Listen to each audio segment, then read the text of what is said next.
joining us. Officials are still trying to piece together what happened at a Travis Scott concert that left 8 people dead. For one thing, why did the concert continue after fans were screaming that someone had died? And if crowd control plans were in place, why did so many people get killed or injured? We begin with a moment-by-moment timeline of the concert tragedy. The mayhem at AstroWorld began hours before Travis Scott took the stage. 2 p.m., hundreds of fans stampede across a parking lot. They easily pushed down chain-link fences and stormed into the venue. Hundreds more stormed through the VIP security gate. Even deputies on horseback couldn't bring the chaos under control. KTRK-TV reporter Micah Hatfield was there. Her crew shot the extraordinary footage. We cover violent situations all the time, but that felt like something that was a next level for us. It was scary. I was shaking. I told my photographer, I have a feeling something bad is going to happen, but never could I have imagined that it would have been this. Houston Police Chief Troy Finner was also worried and said he met with the singer and conveyed concerns about the energy in the crowd. 9:06 p.m. Travis Scott starts his performance. His girlfriend Kylie Jenner, their 3-year-old daughter Stormy, and Kendall Jenner watch from a VIP booth. The crowd includes other young children like this little type. Trouble begins almost immediately. 9:11 p.m. Thousands of fans rush to get closer to the stage, crushing fans up front. There is panic as some fans try to escape over security barriers. Travis Scott, unaware of the impending doom, pumps up the crowd. I want to see some rages, man. Who want to rage, man? 9:30 p.m. Medics in a golf cart try to make their way through the throng. CPR is being performed on one of the victims. 9:34 p.m., a hero emerges. Concert goer Sienna McCarty, a senior at Texas A&M, pleads with the cameraman to help her get the concert stopped. A young man joins her. Others in the crowd chant the same desperate message.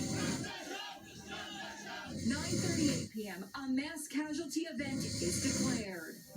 Folks are coming out of the crowd complaining of difficulty breathing, crushing up injuries. Seems like the crowd is compressing, so I can tell. Intensive care nurse Madeline Eskins passed out in the crush, but the moment she recovered, she began helping others. You couldn't move, you couldn't turn your head, you couldn't lift your arms up. It was like hell. 4 or 5 people in front of me were getting cardiac arrest. This was appalling. 9:42 p.m. Travis Scott stops performing for a few moments as an injured fan is treated. We need somebody to help him. Somebody passed out right here.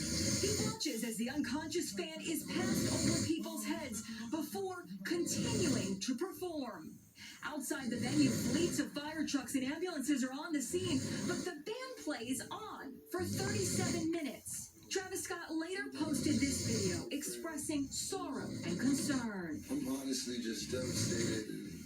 I could never imagine anything like this just happening. My fans really mean the world to me. Kylie Jenner, who is pregnant, posted, "We weren't aware of any fatalities until the news came out after the show, and in no world would have continued filming or performing." 10:15 p.m. The last song is sung, but it's too late. 8 are dead and 25 hospitalized. Promoters in Houston say they did have an emergency plan in the event of a mass casualty event, but clearly they were overwhelmed. So what could you do to stay safe? Well, a critical rule of thumb is the minute you go in, know how you would get out, especially any place that a huge crowd that turns into a panic could become deadly. Jim Ray spoke with one of the nation's leading experts on crowd control. How could it go so horribly wrong? I spoke to crowd safety expert Paul Wertheimer. When you start seeing surges in crowd crushes, you want to stop the show, reduce the crowd density. It might mean reducing how many people in the area and give everybody a chance to regroup. Travis Scott shows are known for tumultuous energy and boisterous physical activity. In 2017, the rapper was charged with inciting a riot after he encouraged concertgoers to rush the stage at a show in Arkansas. He pleaded guilty to disorderly conduct. Wertheimer Deborah says there are things you can do to survive if you find yourself in a stampede, like AstroWorld. If possible, you try to move your feet into a position like a boxer to give you greatest stability.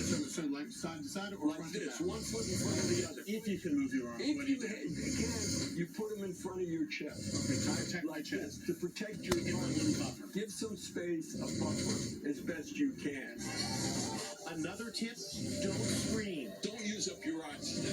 Don't yell and scream for help. Nobody can hear you. We're also learning new details of the fans who lost their lives in the disaster. 14-year-old John Hilger was the youngest victim. He was a star high school baseball player. Brianna Rodriguez, 16, was a high school junior who loved to dance.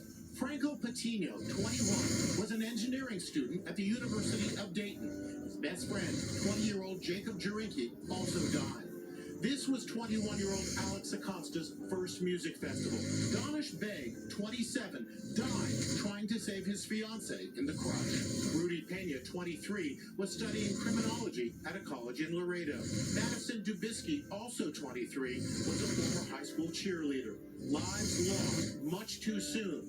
And according to our expert, the tragedy could have been avoided. The tragedy at the AstroWorld Festival is a preventable disaster. Travis Scott says he'll issue refunds to all ticket buyers. He's also canceled an appearance this weekend in Las Vegas. Meantime, there's another worry regarding this deadly concert. There's a preview of what we're working on for you for tomorrow.